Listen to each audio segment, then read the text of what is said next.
Hello guys, welcome back to my YouTube channel T-Spot. In this video, breakdown and review of 1923, Episode 5 titled The Ghost of Sabrina.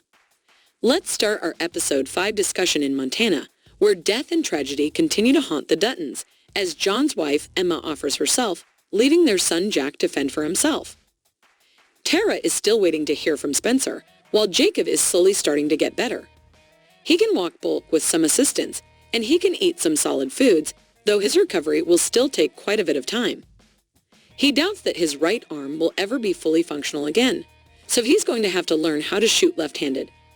Zane and Jack have to sell some of their cattle to survive the winter, and Jack has understandably grown bitter at this point. He has lost both of his parents. He craves revenge, but Jacob tells him he is too young and inexperienced to lead at this point. His heart is filled with hate, which means that love has no place in it. And his fiancée, Elizabeth, gives him an ultimatum because of this, saying that this is not what she signed up for. She has lost both her parents too. Her father got killed and her mother went back east. So she asks Jack to pay attention to her and open up some room in his art for love, because all they've got now is each other. Jack wants to get married right there and then. They don't need a wedding or a church, he says. They are standing in front of God right now.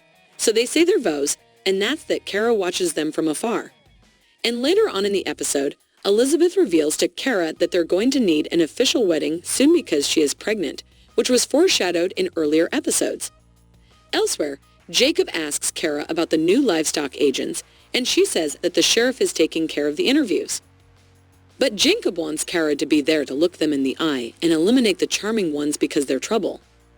Jacob also suspects that Banner is going to go looking for someone with a lot of money for assistance, and we already know that he is in cahoots with Donald Whitfield.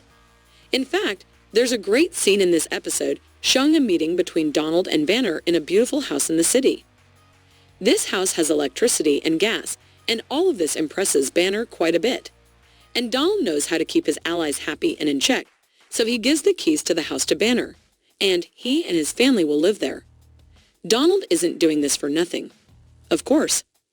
Banner has come to him with the news about the now vacant Stratford Ranch, which is to the north of the Yellowstone. He says Donald can swoop in and buy the land from the bank. A big portion of the Stratford Ranch is on mountainous terrain, so mining operations there will be very profitable for Donald. And Donald's plan is to keep buying all the other ranches in the valley, including, eventually, the Yellowstone. Later on, these two run into Kara on her way to the post office, and Donald introduces himself. He's smug and acts as though he thinks Jacob is alive. But in reality, Banner has made him think that Jacob is dead. That's why Donald thinks Kara is probably going to beg him to buy the ranch. Following a rough winter without Jacob, good news awaits Kara to post office because Spencer has finally sent a cable saying that he is coming home. So, for once, the episode ends on a hopeful note. Or does it? We got to go to Africa. To answer that question, Spencer and Alex are making their way to Mombasa in Kenya.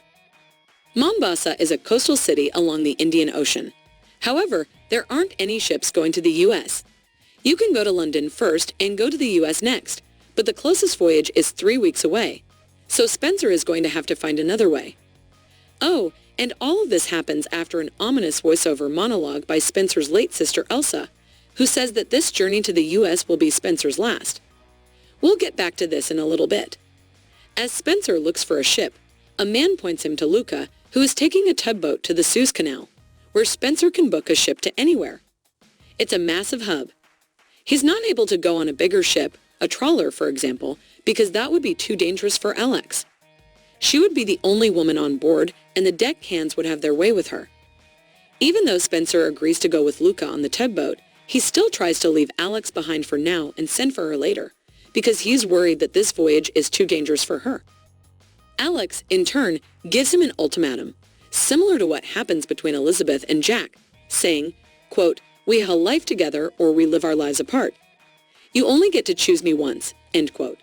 And Spencer tells her to get her things.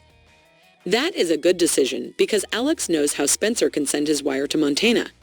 He can't do it directly, but the message can be transferred from ship to ship until it gets to London, and there they can wire anywhere in the States. That is how his message reaches Kara. The old is looking good, and they board the tugboat. But something smells fishy. And I'm not talking about the literal fish. Luca keeps spitting blood, and we learned that his ocean liner, his big passenger ship, was made into a hospital during the war, and some of the patients there were affected by mustard gas and who knows what else. That is probably why his body is giving up on him. Luca teaches them the basics before going to sleep, and he takes over after 6 hours.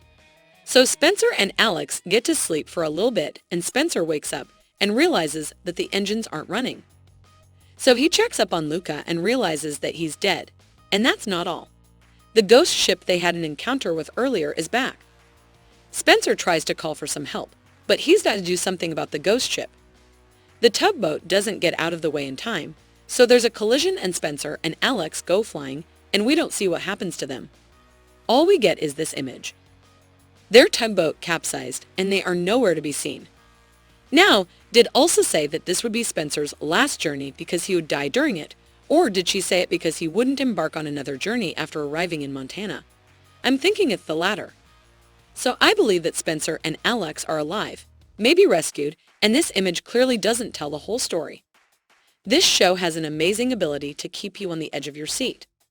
The way they built up the tension with Luca's health problems, his ghost ship stories, and his actual encounter with the ghost ship earlier in the episode was exquisite, and I was waiting for something to go wrong. It was intense and entertaining.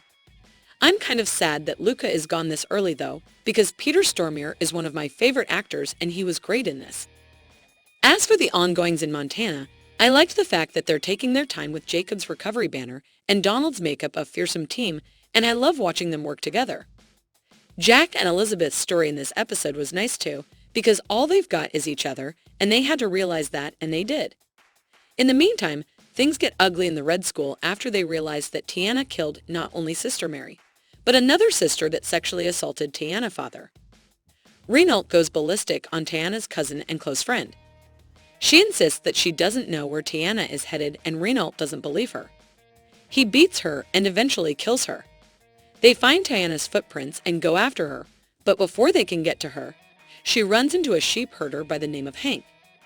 He knows Tiana's father, whose name is Runs' horse, and I think we met him when Jacob gifted Banner's sheep to the res, because Runs' horse is responsible for the res hood. I'm not sure if Hank is from the same tribe, or if these sheep are the sheep from Jacob, but that's beside the point because Hank agrees to help Tiana. He doesn't think it would be a good idea to go to the res, though, because they will look for her there. So this is not going to be a straightforward journey for her. Well, we had to wait a few weeks for this episode because of the mid-season break, but I would say it was worth it. This one was longer than usual. It had a 70 minutes runtime, but I never got bored. It was an engaging episode that gave time and attention to a lot of different characters, which is not surprising because that's what 1923 has done from the get-go.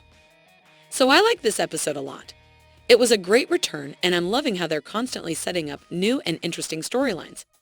They keep us wondering. At first it was whether or not Jack died. Then we had to find out what happened to Elizabeth and Jacob. Now we are worried for Spencer and Alex. They should know how to keep this exciting. If you've enjoyed this breakdown and subscribe for more movie reviews and TV show breakdowns, that is it for now. Let us know what you think in the comments below. And don't forget to like, subscribe, and share the video.